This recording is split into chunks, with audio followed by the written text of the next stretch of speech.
All right, guys, let's talk about why you're keeping busy. I know for me, whenever I feel like I'm not doing well enough in some area, I'm not excelling, I'm not achieving things, I'm not accomplishing more things. For some reason, the default, right, is to go to how can I stay more busy? So if you're a guy that happens to be a lot like me, and I think I'm a lot like most other guys, is that we're trying to keep busy with all kinds of different things. And and while there's some benefit to keeping busy, right? We get more things done. I don't want to talk just about how it might be a way that we're needing to accomplish more things, right? If you're not getting your crap done, then by all means, you definitely need to be keeping busy in some way, as long as it's working you closer towards that goal. But I'm talking more along the lines of, are you running away from opportunities to be still? Right? If that's you, raise your hand, leave a like on the video, comment below. Like, what are some ways that you avoid that stillness and that silence? Are you keeping busy because you want to prevent those opportunities of solitude and stillness and quietness, right? And I want to talk about something that I think is common for most of us guys, especially guys who have just been through stuff, right? And who hasn't, but guys that have been through things and wanting to grow and learn from them is kind of a unique skill set, if you want to put it that way, because we are hoping to grow, right? We're hoping to avoid kind of staying stagnant and failing to grow forward.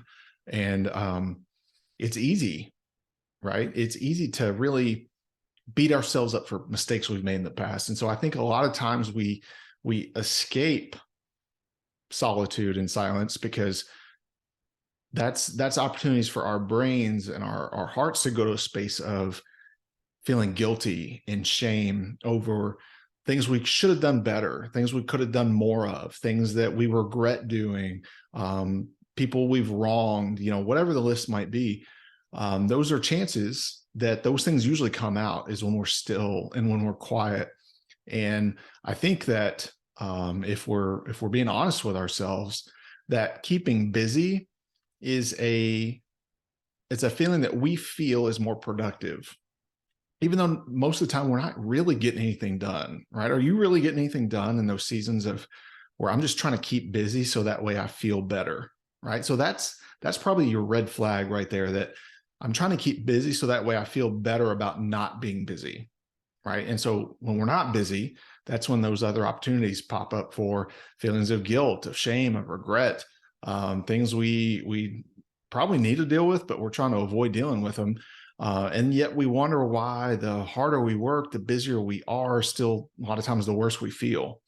And so I think that that's a unique opportunity for us as men to really take a step back and say no to being busy, right? And it's not like we're always, especially if you own your own business, if you are an entrepreneur, if you are just a busy guy, right? Like you work and you take pride in your work, and you oftentimes are judged as a reflection of the work that you do, whether it be compensation or accolades or whatever.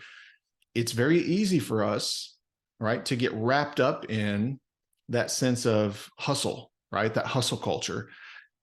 And if there's anything that I can impart to you guys, right, and I use this a lot in terms of when I'm coaching guys, and especially on the fitness side of things, or even injury recovery side of things, is that there is busy work and there's productive work, right? There's work that moves the needle, and there's work that just kind of keeps you spinning in circles.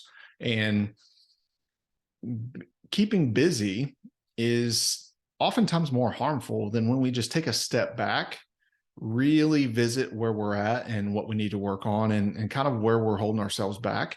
And then we can take a more calculated step forward that's more meaningful, probably way less effort and work that's put into it, right? Because we're more tactful. It's more of a sniper approach instead of a spray and pray and just, hey, I'm just going to keep busy just to keep busy.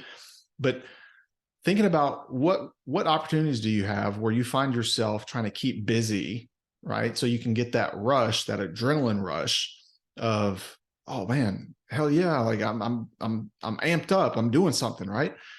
But is it one, is it meaningful work that needs to get done? Or two, is it a chance that you're trying to escape those opportunities of stillness?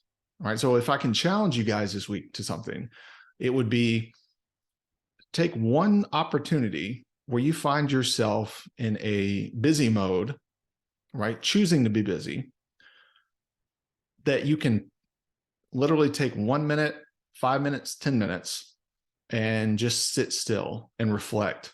Turn off all distractions, turn off your YouTube videos, turn off your phone, turn off your TV, whatever it is, and just sit there, right? Even if it's your car in a parking lot, right? Just sit there and think about,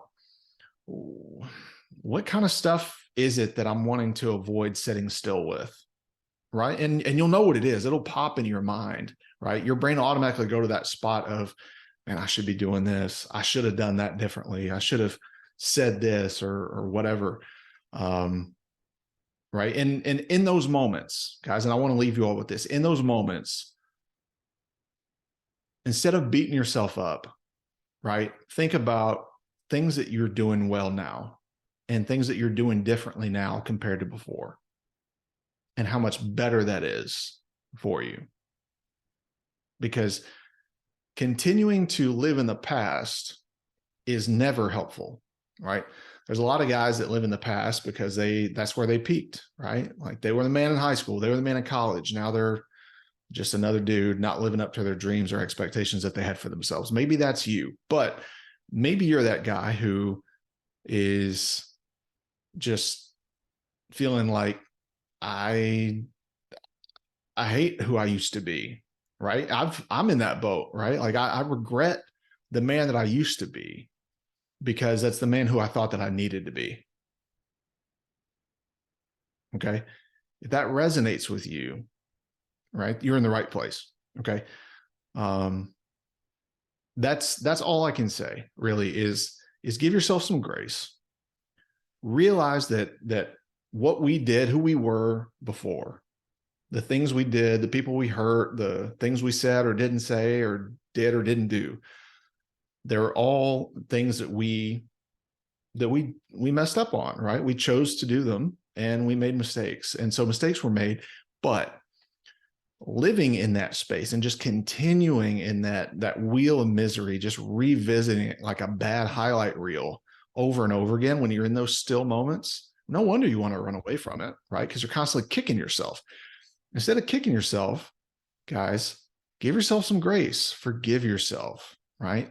Replace the shame and the guilt and the regret with, hey, these, like, I'm in a really cool season of growth. Like I'm really learning some things about myself. And I see it all the time with people who have struggled with getting their butts in shape, right? Becoming better physical versions of themselves. Because in that transformation process, if it done correctly, you're on a journey to become a better version of who you are as a person, as a human. And living in the past with regret and shame and avoiding that stillness, because that's where those thoughts creep in, is a huge, huge anchor around your feet, right? You're never going to be really able to go forward. So guys, if anything, right, embrace the stillness, stop trying to be so busy, and recognize those opportunities for growth where you can give yourself some forgiveness and some grace, and recognize what you're really doing well now, and being thankful for who you are now compared to where you were before,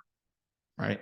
So guys, if this was helpful, right, share this episode with somebody that you know. Share the video. If you're catching this on YouTube, feel free to like, comment, subscribe, turn on the notification bell so that way you don't miss a video when we put out more. If you're catching this on the podcast in the audio format, right, video also as well if you're listening on Spotify. But feel free to share the Becoming a Better Man podcast with other guys that you know, because it's not just about being weak and feeling like, I'm a big letdown, man. Everything's all messed up. And so now I gotta work on things. No, it's a lot more, right? Growth is also not just repair, but it's preventative, right? We can prevent ourselves from slipping back into either where we used to be or where we see others going that are close to us or that we've seen firsthand in our families. So Guys, thank you so much. And I'll catch you guys in the next episode.